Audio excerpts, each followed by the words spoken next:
Matt Walsh and Nick Carter are partners at Castle Island Ventures. All views expressed by them or the guests on this podcast are solely their opinions and do not reflect the opinions of Castle Island Ventures. Guests and hosts may maintain positions in the assets discussed in this podcast. You should not treat any opinion expressed by anyone on this podcast as a specific inducement to make a particular investment or follow a particular strategy, but only as an expression of their personal opinion. This podcast is for informational purposes only.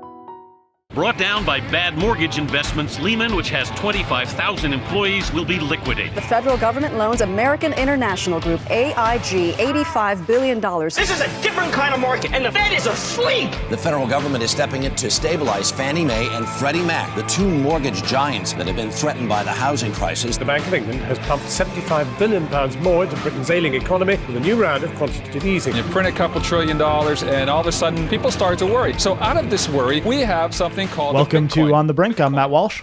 And I'm Nic Carter. And you are down in parts unknown at a conference, Mexico. Oh, yeah, Mexico City, yeah. The food reference is good, actually, because the food here is exceptional. Let me tell you what. The exchange rate is 20 to 1. It's kind of a tough division to do, you know, 20 to 1. So a lot of menu items like $500, 500 pesos, rather. Wow. They have the Mexicans in down there? They do have Mexicans in. Yeah. So that's what it looks like. Oh, all right. So we need to have a video podcast. That looks good. I've been partaking in Mexican Zens. It's all the same flavors, actually. But yeah, here for the very first stablecoin conference in Latin America. This is the first one. You know that? What's the scene like? It's jam-packed, I'll tell you that much. I mean, it really is. It does feel to me like this is the nexus of sort of like real businesses, banks, fintechs adopting stablecoins.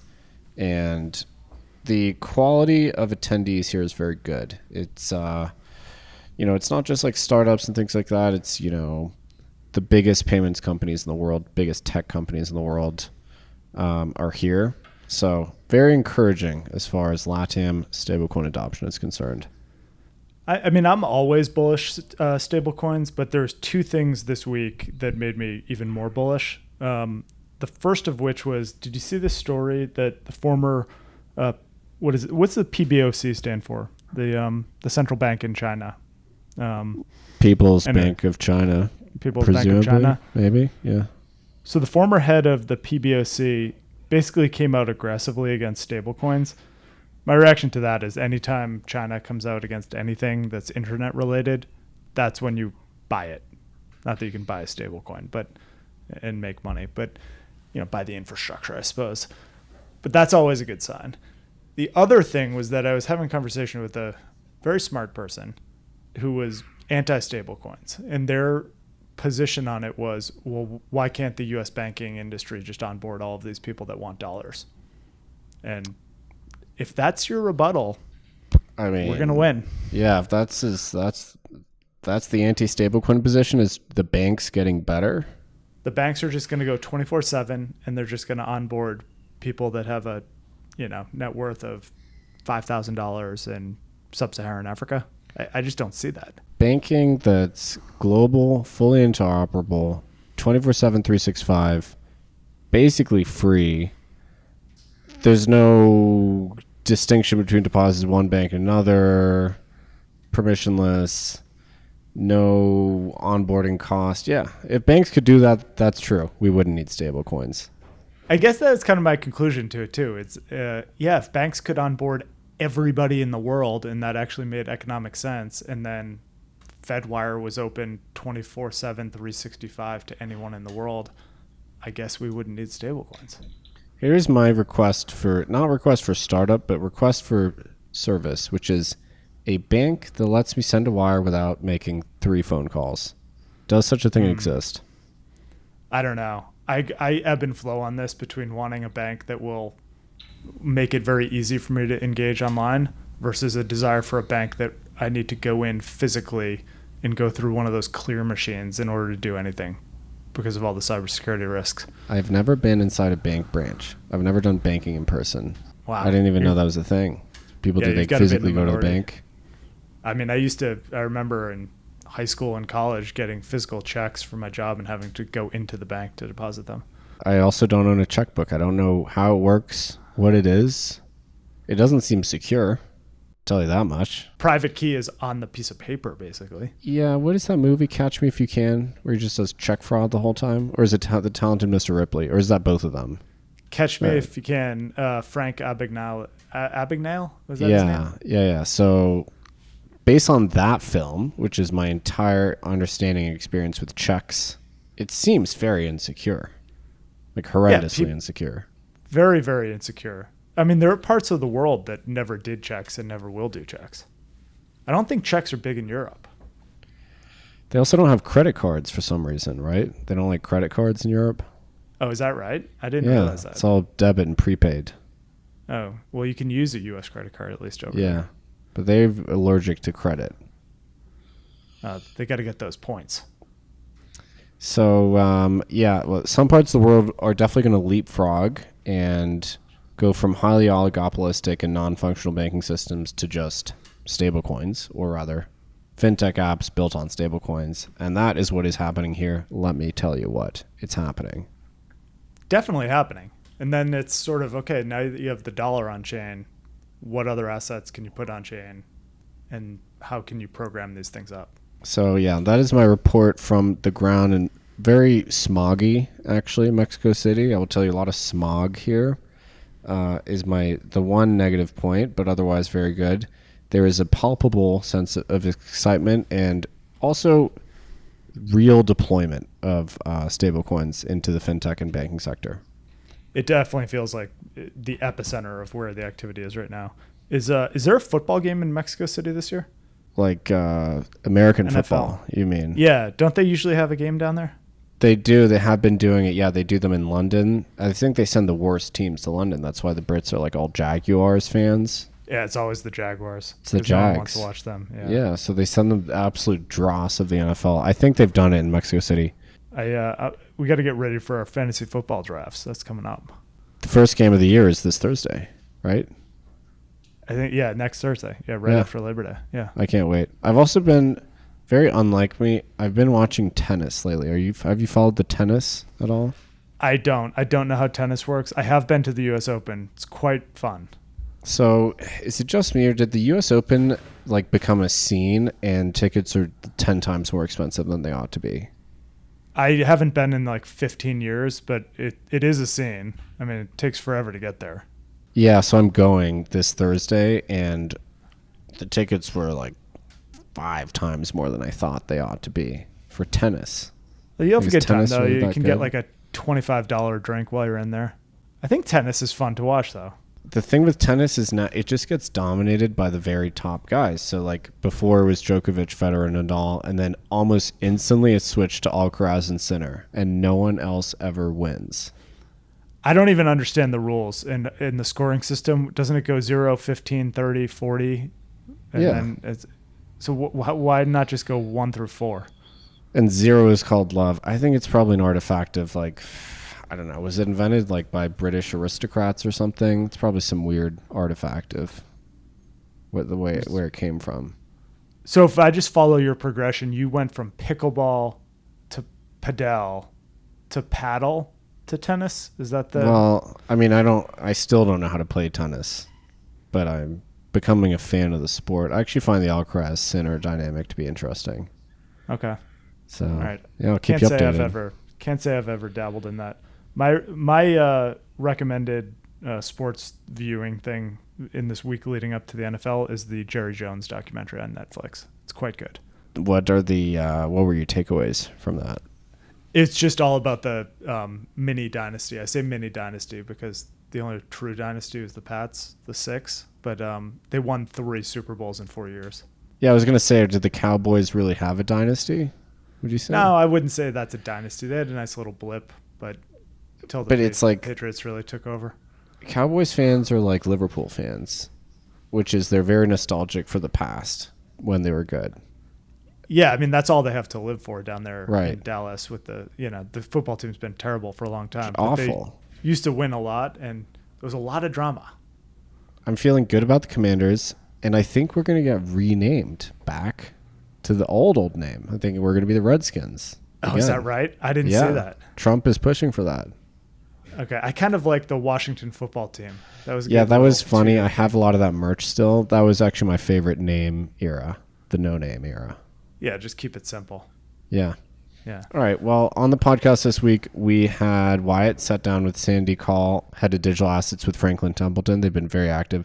I have been informed, I was actually just at lunch, and I was informed that our disclaimer only refers to us in our podcast, our disclaimer. You know, I realize that. And the ending sequence, if you listen to Wyatt's podcast, it has our old URL. So we're going to have to fix that. So the disclaimer is wrong. The sequence is just, yeah. I mean, the disclaimer does not cover when anyone else does an episode, which is frequently. I mean, I think if you listen to this podcast for the first time this year, you would think that Wyatt is actually the host of the podcast. I think he's outnumbering us in terms of episodes done. We are. We actually, we're not going to break the news now, but we are doing a live podcast recording at some point this fall. Yeah, much to my chagrin, actually. But our first one was in Boston during Boston Blockchain Week, and there was an absolute monsoon that descended on the tent we were in, and I think you could hear it. It was so loud. We've done a couple, actually. Do you remember we put on a conference the first year at Castle Island, and we had Jill and Meltem as guests in person? Oh, yeah. Okay, so we've done 2. No, I think we've done 3. Didn't we do another live one? We did one at PubKey with Thorn. That's right. So, not as popular as the Odd Lots live recordings. Tell you that. No, but pretty good. I mean, I think maybe if we do it for another 5 years, we'll get as big as Odd Lots. I think we probably will. I think we will. All right, let's hop into the deals of the week. First one up is a company called The Clearing Company. This is a prediction market. They raised $15 million from USV, Han Ventures, and Variant. Then we have Polymarket, the prediction market. They raised, quote, double-digit millions from Don Jr.'s 1789 capital. So that's 6 months after Trump Jr. was named a strategic advisor at Polymarket's competitor, Kelshi. I don't know how that works exactly. Well, I guess some VCs don't invest in competitors. I guess he does. Also, 1789, what was that? That was the French Revolution, right? That's not like a key date in American history, is it? Yeah, it is. Isn't that when the Bill of Rights was ratified? Oh. Let's see. Let's pull that up. I went to French school, so I only know French history. I think that's right. I mean, we're going to sound foolish if that's not right, or I'm going to sound foolish. Well, you're right. It is also the storming of the Bastille happened. Yeah, I mean, that was definitely the notable thing. Of all the things that happened, that was the notable thing.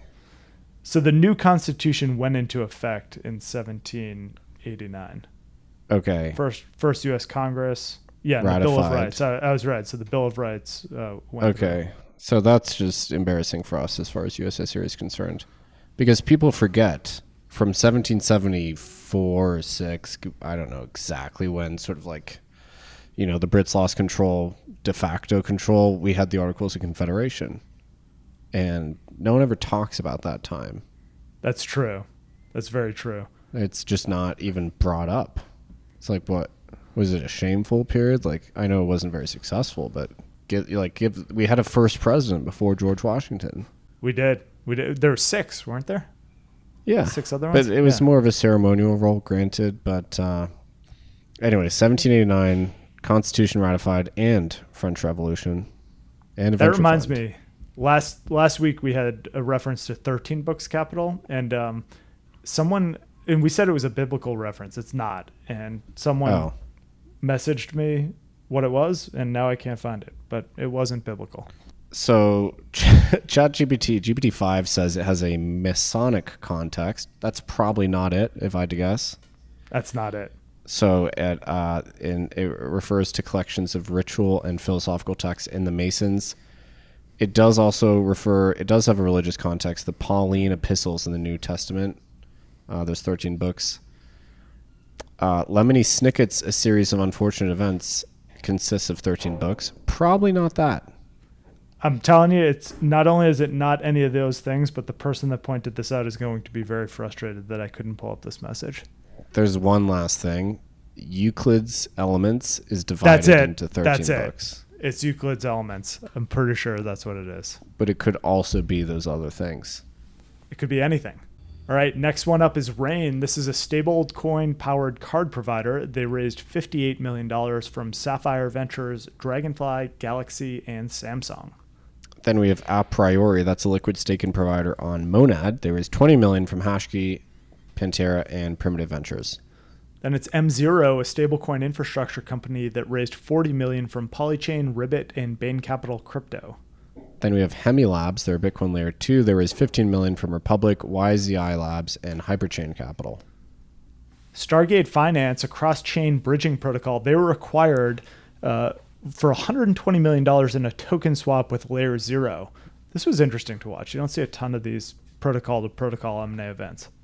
Yeah, that's one of, I mean, probably not the first token swap deals we've seen, but pretty landmark deal. Yeah, that's a big one. It's Yeah. been a couple, but this is a high-profile one.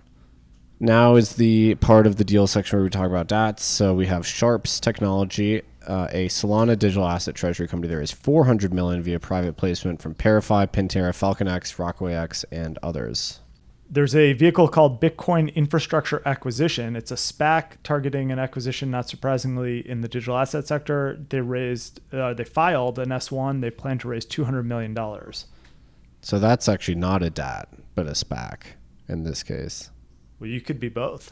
Yeah. SPAC DAT. Then we have M3 Brigade Acquisition 6, or MBVIU for short, a SPAC targeting an acquisition in the digital asset sector. There is $300 million in its IPO this week. All right. A lot of capital markets activity. Where do you want to start this week? I want to talk about GDP on the blockchain. So the Department of Commerce announced today that they're uploading GDP data onto 9 blockchain networks, including as supported by Pyth and Chainlink. So we've come a long way from lettuce on the blockchain. Now we have GDP on the blockchain. I guess that's pretty cool. I mean, you just pipe into GDP data on the blockchain. I could see people wanting to build things around that. Prediction markets, stuff like that. I could see it being a composable data input into certain, like if you had inflation data in the blockchain, you could try and create a stable coin that takes that into account. Yeah, what are those called? Flat coins? Flat coins. The idea of a flat coin could be interesting there. GDP is a primitive. I don't know how it would be utilized. I think you'll just see immediately people start to bet on GDP, don't you think? Bet on the GDP print? Yeah. Jobs data. Yeah. I mean, jobs data is just notoriously bad and revised all the time. Next up, we have the CFTC. This was interesting. The CFTC issued an advisory saying that non-U.S. exchanges like Binance will be able to operate in the U.S. I mean, that is a total 180 from where we were a couple of years ago, huh? Yeah, it's sort of advisory clarification. I wouldn't say it's a full open season the way I read it, but they're basically going to put them under a framework. So Foreign Board of Trade registration, it's FBOT, I guess is the registration standard. And it looks like you'll be able to access these things as long as the venues comply with this CFTC regime, which kind of leads you to think about all the people that got in trouble for accessing these venues over the past few years. It is kind of, I don't know if funny is the word, but you had the BitMEX founders, facing actual criminal penalties. You had CZ doing time in jail. The main infraction was basically letting Americans trade on those exchanges. And now with the benefit of hindsight, I mean, it's a different time, different administration, but what a change. CFTC is gutted right now. So you had another commissioner announce a resignation this week. Caroline Pham is the only commissioner left at the CFTC at this point. She's said she's leaving. We don't have a new head of the CFTC that's Senate confirmed yet. So there aren't enough people over there right now. So why does no one want to run the CFTC? I don't get it. Isn't the CFTC the agency that is going to be empowered, presumably, by Clarity? I would say Brian Quintenz very much wants to run the CFTC. And it seems like there are people that don't want him to run the CFTC. Don't fully understand that one. Get that. I don't really get it either. I mean, it seems like that process should have gone faster. I mean, we're going to be in September before it's even up for a vote. Yeah, there's a lot of these agencies that are like understaffed at the leadership level, and I don't understand if that's a deliberate thing or a weird structural thing, but there's just big vacancies at a lot of these agencies. There's also vacancies at the SEC when it comes to the Democratic commissioners. So Crenshaw is supposed to be leaving. Crenshaw, who just hates crypto, hates it. I mean, it's probably not the most fun job to be constantly overruled if you have an oppositional stance to the leadership. Especially not when you're putting out analysis on denying the Bitcoin ETF, and then the court is saying, well, that's just rubbish. Basically, you're breaking the law, basically. But then you stick to it. But I wonder if Trump will put up the Democrat nominees. Usually you see some sort of deal where they put up the Democrat and the Republican together because they think it can go through. But it doesn't seem like we're following normal procedure on that. Speaking of abnormal procedure and vacancies, this isn't crypto news, but of course Lisa Cook was fired, I suppose. Fed Governor Cook was fired by Trump on account of allegations of mortgage fraud. Do you think that she's going to show up for work? I mean, I don't know. It looks like there's going to be a legal battle here. But do you think it's going to be business as usual at the Fed this week? No, I definitely don't think it's business as usual. And a lot of people are talking about the Fed losing its independence. I think it's kind of been going on for a while, though. I mean, if you remember the Nixon tapes, there was quite a bit of Fed chatter there. Who was was it Arthur Burns who was head of the Fed under Nixon? That sounds right. There's a lot of dialogue there around goosing the numbers, letting it run hot into the election. I think it's a total paradox to have an agency that's quote unquote independent. I mean, how could you do that? They obviously have incentives. They answer to someone. They have perspectives on things. So they get appointed, of course, by a president. And I suppose they testify to Congress twice a year. I don't know if that's any measure of restraint or anything, but I think it's such a farce that we think these people are independent. They're not. Nobody's politically neutral. They obviously have a point of view. Yeah, it's kind of the same thing with the Supreme Court. Yeah, but we know that, explicitly Supreme Court justices have a partisan lean. I mean, they're maybe not meant to, but everybody acknowledges that they do. It doesn't get discussed that much in the context of the Fed, right? Right. Yeah. But I don't I mean, they have an institutional perspective, right? Yeah, certainly they do. It's also just, how can you ever be totally neutral? If you were being totally neutral, a computer could do that job. That's right. So if they were just taking in inputs and creating outputs, they're taking in economic data as the input and the output is what the price of money is, then you don't need a human to do that, right? No. So people are saying the Fed's like this, amazing, beautiful institution that's purely independent, are telling on themselves. Yeah. Because if it was, you wouldn't need the humans. You definitely wouldn't need the humans. That's why we run it hot into the elections typically. And also, where do these people come from? They come through the academic circuit, Who gets promoted is a factor of, whether you adhere to the institutional perspective of that institution, right? So there is a pathway to the Fed. You don't end up with monetarists or people that believe in nominal GDP targeting or free banker types. They don't end up in the Fed. So there's a certain kind of person that ends up in the Fed. Yeah, and then when you take it back to economics and what you learned, did you learn about Hayek when you were in school? I don't think I ever heard about Hayek. I'll tell you what, Matt, my economics textbook in high school was written by a certain Paul Krugman. So no. We did not learn about Hayek at all. Yeah. I mean, that is kind of a crime, isn't it? That generations of people are going through colleges, American colleges, and getting indoctrinated with one view of economics. Yeah, my young economic mind was poisoned by Paul Krugman. I just thought that's the way it worked. Turns out it's not. Yeah, so I don't believe in this whole Fed independence thing. I think they all have a view. Whether or not Trump can fire governor for cause literally has never happened. So we're in a brave new world now. The thing is, though, governors have been forced out and not been convicted of crimes. Remember the insider trading scandal at the Fed a couple of years back? Oh, I don't even remember that. Yeah, several folks were forced out. They weren't convicted of anything, So the mere allegations were sufficient, or the appearance of impropriety was sufficient. I think this will go to the Supreme Court. I think it will. There's a lawsuit filed today against the administration, so I think it almost certainly will. So Google Cloud is this is L1 blockchain corporate season. Google Cloud is developing its own blockchain called Google Cloud Universal Ledger. This one kind of took me by surprise, actually. Yeah, this one took me by surprise too, because it wasn't an official announcement. So it was Rich Weidman, who leads up crypto over at Google, and he put it out in a LinkedIn post, and he was comparing the Stripe blockchain versus the Circle blockchain versus the Google blockchain. I'm eager to see what's going on with this. They have a big partnership with the CME. We'll see. It would have been cool to announce this at like a big developer conference or something like that. Yeah, it's a little bit odd for it to come out on LinkedIn. Next up in DAT world, Solana is the focus of many DATs now. There is a conglomerate of Galaxy, Jump, and Multicoin. They're looking to raise $1 billion for a Solana treasury company.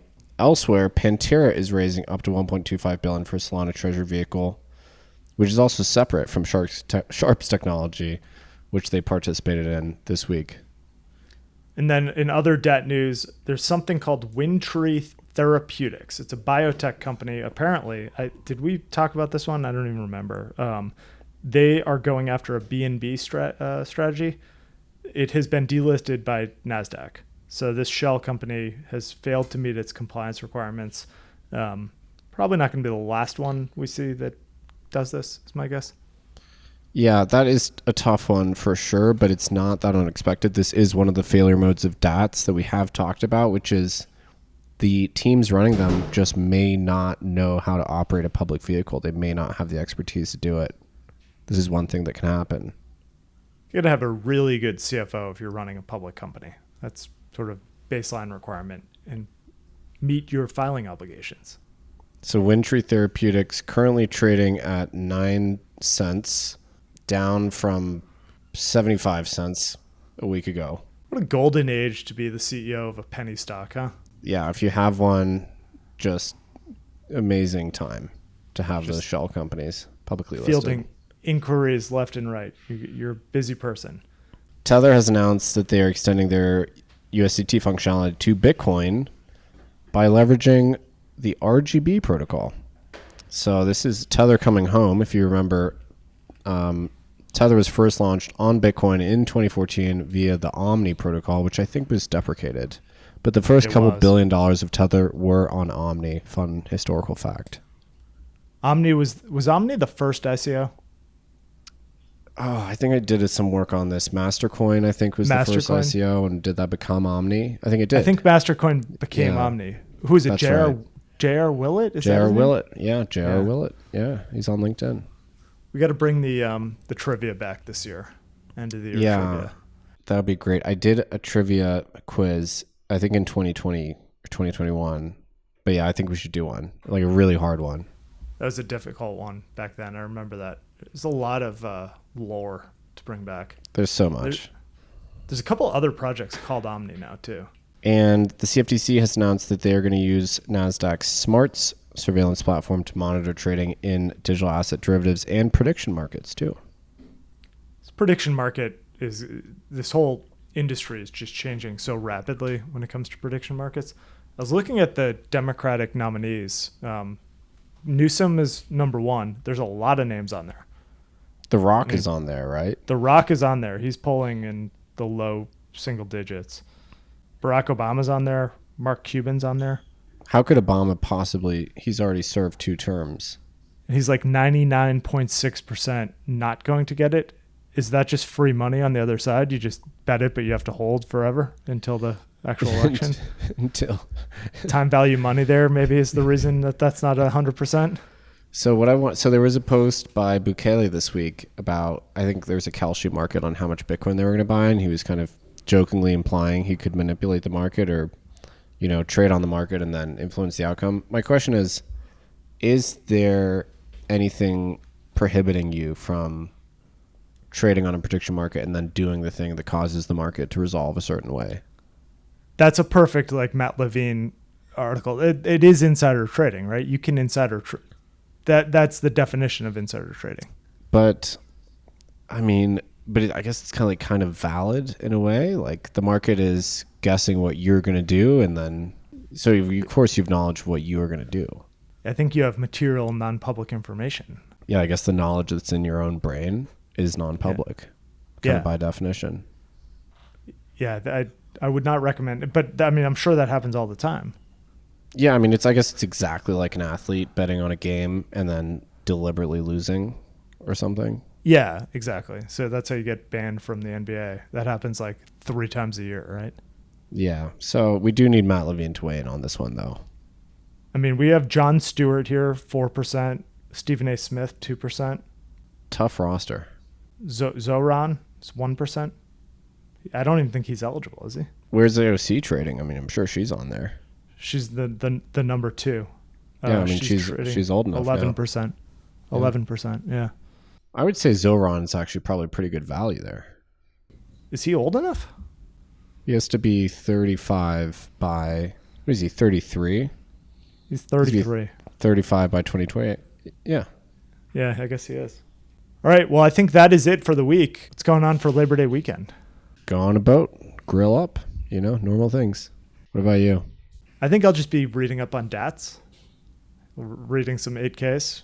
Yeah, we might have something forthcoming on the DATs, our institutional perspective on the DATs. I don't know why I'm so intrigued by these SEC filings. I just find it to be very revelatory. I was reminiscing today about your discovery of MicroStrategy back in 2020, which was made on this podcast.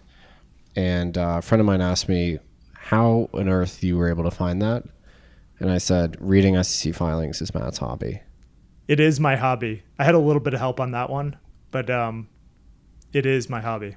But the tragedy is we didn't monetize that discovery. No, all. It's kind of like a useless skill if you're not going to monetize it. But who would have thought that it would?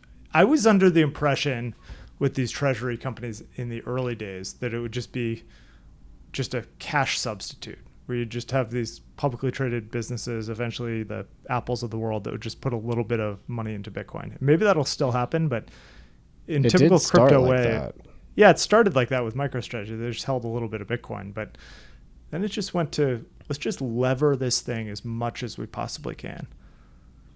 Well, the premia are coming down. They're coming down to 1 across the board. So the day of reckoning is possibly quite near. That's true. All right, everyone, that is it for the week. Everybody have a safe and healthy weekend, and we will see you on Monday.